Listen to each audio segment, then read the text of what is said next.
Hi, everyone. So today I will be going over my capstone project, which was a proposed program evaluation on Nueva Esperanza. And we'll get started with a little introduction.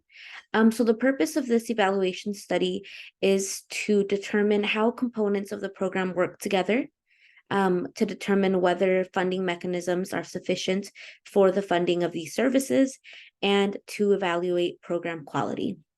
So, as a previous employee of Nova Esperanza, I noticed a decline in employee pay and retention. I worked at this program from early 2021 to late 2022.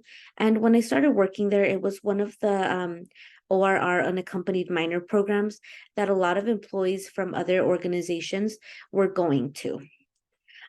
So even though not everyone is aware what ORR is or an unaccompanied minors program is, the people that work in these programs tend to know each other. It tends to be a very tight-knit community. So people who work in this field tend to know about other organizations, who works there, the average salary, what the working conditions are, all of that, because it is a pretty small community. So when I started at Nueva Esperanza, I actually came from one of their competitor programs, which is located maybe 5 minutes away from Nueva Esperanza. The other program I came from had lower pay and less desirable working conditions, which included having to clock in and out, being penalized if you clocked in and out, more than 3 minutes ahead or before your scheduled time. You weren't allowed to have your cell phones on site. You weren't allowed to wear any smartwatches, anything like that. It was technology, personal technology was not allowed on site. Even when you brought in your own lunch, own drinks, you had to be very discreet about it. For example, had I brought in a drink in a Starbucks cup, I would have been asked to find another cup or get rid of my drink because it was a more strict program. So due to that, neighborhood ministries was a more desirable option for me because of the pay and because it was a way more relaxed environment. It was salary, so no one really cared if you went, if you got there 30 minutes before your start time, 30 minutes after your start time. It was way more relaxed. So at that time, it was a very good program to work for. However, since I left, a lot of other staff have gone back to their previous programs. And in some positions, they've even seen an increase of maybe $20,000 a year when it comes to their salary, which is one of the major reasons that Nueva Esperanza is losing employees, is because they are seeking other programs that do pay them more. As you can imagine, $20,000 a year is a drastic difference. So I've talked a lot about Nueva Esperanza, mentioned terms such as unaccompanied minors and ORR, and you might be wondering, what is Nueva Esperanza? So Nueva Esperanza is a transitional foster care program for unaccompanied minors. An unaccompanied minor is any child aged 0 to 17 who travels to the U.S. without a parent or a legal guardian. Once they are processed by the Department of Homeland Security, they are typically found placement at a shelter or program such as Nueva Esperanza. Once they get there, there's typically staff such as case managers who work to contact their family in the U.S. and who work to reunify them with their family as long as it is safe. And clinicians are also a huge part in that assessment process. Nueva Esperanza serves approximately 45 minors. They're licensed for 45 minors. However, they are not at capacity at all times. It does vary sometimes. And they are licensed for ages 3 to 17, male and female.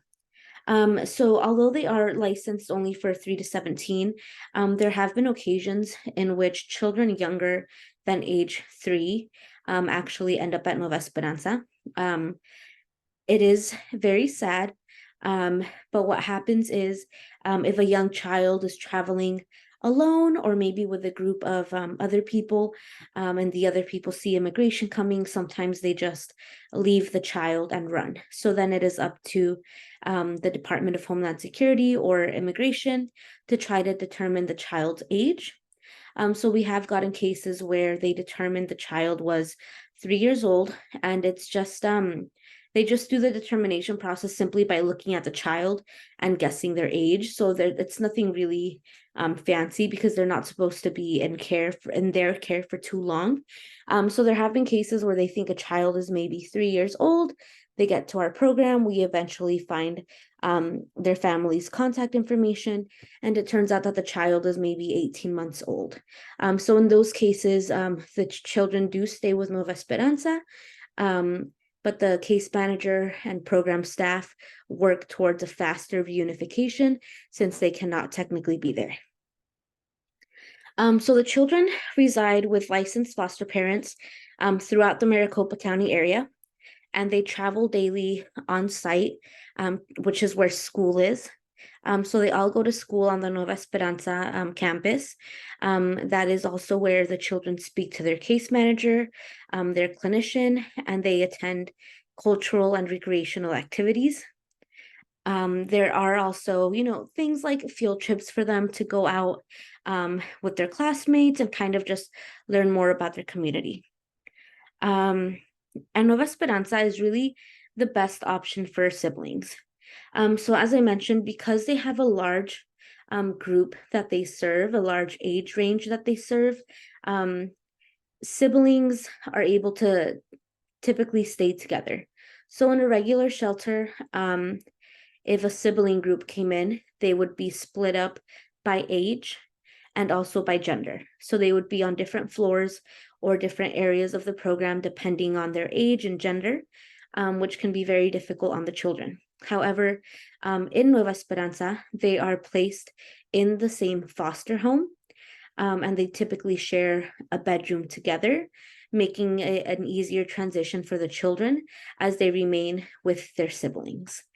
So that is one of the benefits of Nueva Esperanza, and that is one of the things that sets them apart, especially from that competitor program that is 5 minutes away, is the fact that it is the best option for children. So the program is a program under Neighborhood Ministries, and it was driven by the passage where Jesus says, "For I was hungry, and you gave me something to eat. I was thirsty, and you gave me something to drink. I was a stranger, and you invited me in. I needed clothes, and you clothed me. I was sick, and you looked after me. I was in prison, and you came to visit me." So while Neighborhood Ministries is a faith-based organization, the Nueva Esperanza program is not a faith-based organization. Children do not have to attend church or religious services. However, they are given the option to, if they have a specific faith that they identify and practice, they do have the option to attend church. There was also a settlement called the Flores Settlement of 1997. It was originally created because a young girl, I believe her name was Jenny Flores, came to the U.S. She was, I believe she was 15 years old at the time, and she was treated in a very inhumane way. She was strip searched. She was made to stay in an adult immigration facility while she waited deportation. She was treated in a way that was not appropriate for a child to be treated.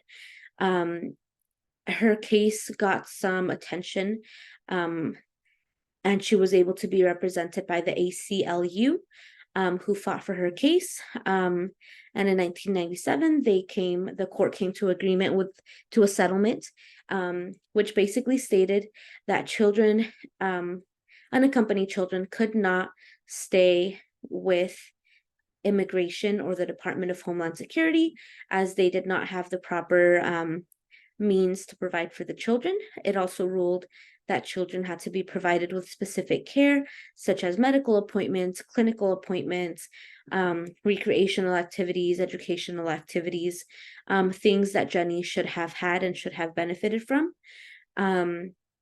There are frequent updates to the settlement. For example, there was recently an update stating that children cannot be in under the care of immigration or the Department of Homeland Security for more than 72 hours. So there are frequent updates to this, and there are frequent updates to the rules that the Office of Refugee Resettlement sets. However, I believe they are all for the best of the children. Also, Nueva Esperanza was created as it provides the children with the least restrictive placement. As I mentioned, they have a large range that they are licensed for, ages 3 to 17. So not only are they the best option for sibling groups, they're also the best option for children who might need more unique needs. So for example, the competitive program that I've mentioned that's maybe 5 minutes away from them, they are licensed to house 420 children, which is a very large amount compared to Nueva Esperanza's 45 children. So the benefits of a child being placed at Nueva Esperanza includes that they would be able to receive unique and specialized care. So while I worked there, I had a case where a 9-year-old and a 7-year-old, they were siblings, they were brothers, traveled together. The 9-year-old had a diagnosis of being blind, and he had relied a lot on his younger brother throughout his life, at school, and especially during their journey to the United States. So the benefit of them being at Nueva Esperanza was that he was able to be housed in the same home and share a room with his brother to keep that sense of security that they've built this whole time. However, the program did also work on discouraging the parentification of the 7-year-old, and the foster mother really took on the role to advocate for the 9-year-old when it came to case management, clinical, and education. So that was one of the specific benefits aside from benefiting sibling groups. So in order to do this evaluation study, the program assessment will be composed of, the following. It will be an independent study, goal-free, non-experimental, and it will be a formative evaluation. So due to the fact that they license 45 children, there will be no comparison on children who receive the services versus on children who do not receive the services, as the purpose of the evaluation study is to assess the services that they are receiving. The evaluation study will be composed of an independent group of evaluators who are not employed by Nueva Esperanza. However, they will be familiar with similar programs under ORR. It will be non-experimental, and it would also be a formative evaluation. Nueva Esperanza has never had a formal evaluation before, so this will be a very good opportunity for them to use the feedback to assess their program service delivery and to make any recommended or needed changes. So theories and evidence-based practice. Nueva Esperanza utilizes child-centered and trauma-informed approaches. So all of their staff receive the same training, whether they be case management, custodial, janitorial, security, transportation, medical, clinical, IT. So whether or not they work directly with the children, all of their staff receive the same training, as they might run into the children at one point or another. So those are the approaches that Nueva Esperanza uses. In order to guide this evaluation, I did go ahead and complete a lot of research. I think the most important one to include here would be this article by Evans and Cray. that talks about the role of foster care in the lives of unaccompanied minors. So one of the major points from that article was that foster parents are better able to incorporate the child's culture more easily than if they were at a large shelter. So one of the main examples that this is done is through food. Oftentimes I would get, when I would listen in on phone calls, because I had to monitor the children's phone calls with their family, I would hear them say something as, "Oh, well, the person that's taking care of me, he made us this traditional meal that we always used to eat back home, and it was so good. It was so good to know that he knows my culture and that he knows what foods I like." So it is something that I noticed made a very huge difference, as the children felt more at home, and it kind of eased them into the transition a little bit faster, because from day one, from that first shared meal, they felt that their culture was being taken into consideration, and they felt somewhat at home. They didn't feel so much that they were in a foreign area. Another major recommendation of this study was the importance of having bilingual staff that speak the children's language, which in this case, because the children are mainly from Central America, would be Spanish. So that is one of the things that I noticed Nueva Esperanza is doing differently recently. They are no longer requiring all of their new hires to speak Spanish. They are now making exceptions. And I believe part of that reason is because of retention, of being unable to have a steady staff due to the fact that a lot of staff are going to other programs. So in order to gather information, our sample population will consist of employees, current and former employees, the children receiving the services, administration, and foster parents. So participation will be voluntary for employees and admin and foster parents.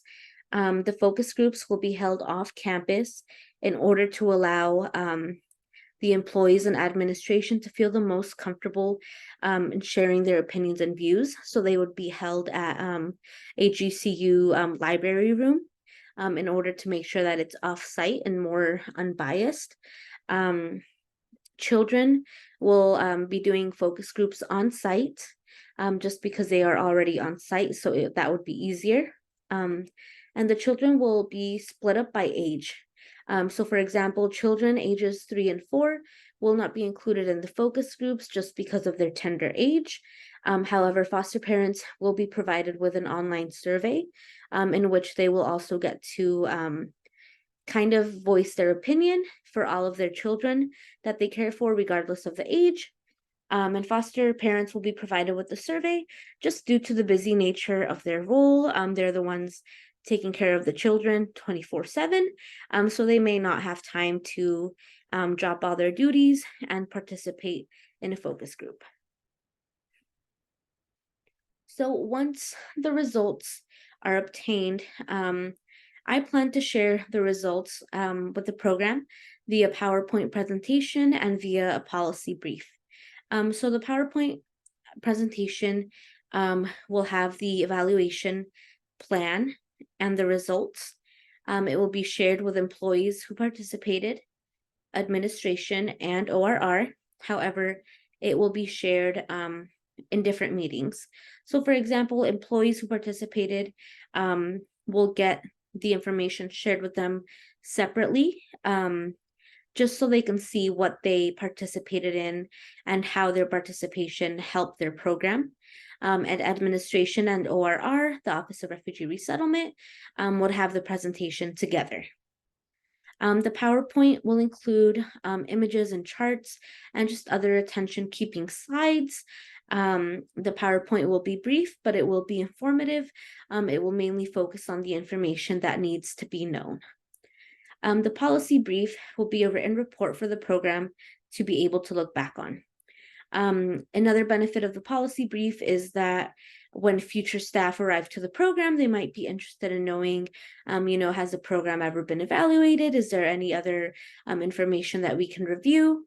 And the policy brief will be there as a document for anyone that comes in after this point to be able to review. The program and ORR will be able to share the policy brief, should they want to, with other organizations that wish to learn from Nueva Esperanza. As I mentioned, the ORR world for unaccompanied minors is very small. So a lot of programs know each other. A lot of program directors know each other, have worked with each other in the past, and frequently do share ideas back and forth. So this would be a benefit to them, as it would allow them to keep sharing that information and kind of share some feedback and recommendations that they got. And that was it for my presentation. Thank you.